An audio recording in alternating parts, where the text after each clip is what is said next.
राधा रानी का श्री कृष्ण से क्या संबंध है, क्या कहा जाए। इसलिए जो भी ये पूछे कि राधा रानी का श्री कृष्ण से क्या संबंध है, उत्तर देने के लिए एक श्लोक आप भागवत जी का याद करिए।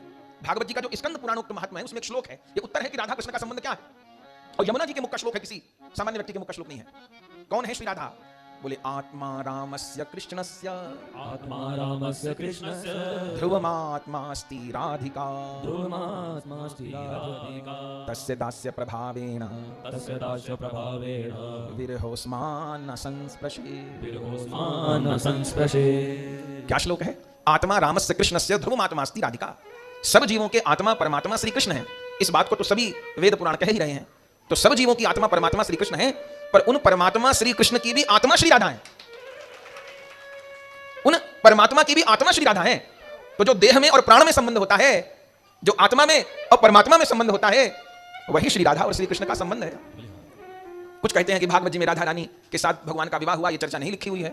रुक्मणी जी के साथ विवाह की चर्चा है, सुखदेव जी राधा रानी के साथ विवाह की चर्चा नहीं की है। चलो भागवत जी में नहीं है तो गर्ग संहिता में तो है, ब्रह्म वैवर्त में तो है। बोले भागवत जी में नहीं है क्यों? राधा कृष्ण का विवाह बहुत प्रचलित नहीं है, हम लोग तो खूब ब्याहुला मनाते हैं ब्रज की पद्धति से, लेकिन अधिक प्रचलन संसार में नहीं है। क्यों? उसका कारण यह है, कोई अपने से ब्याह छोड़ो करेगा। ब्याह के लिए कोई दूसरा तत्व तो चाहिए। कोई अपने से ब्याह करेगा क्या? अपने से ब्याह होता है क्या? ब्याह के लिए कोई दूसरी पर्सनैलिटी तो चाहिए, कोई सेकंड पर्सन तो चाहिए। अपने से कोई ब्याह करेगा क्या? तो राधा रानी माने श्री कृष्ण और श्री कृष्ण माने श्री राधा। तो जब दो है नहीं तो ब्याह किससे होगे?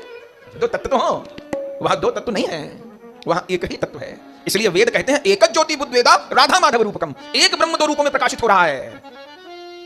जहां कृष्ण राधा तहां, जहां राधा तहां कृष्ण, न्यारे निमिष न होत दऊ, समझ करो यह प्रश्न।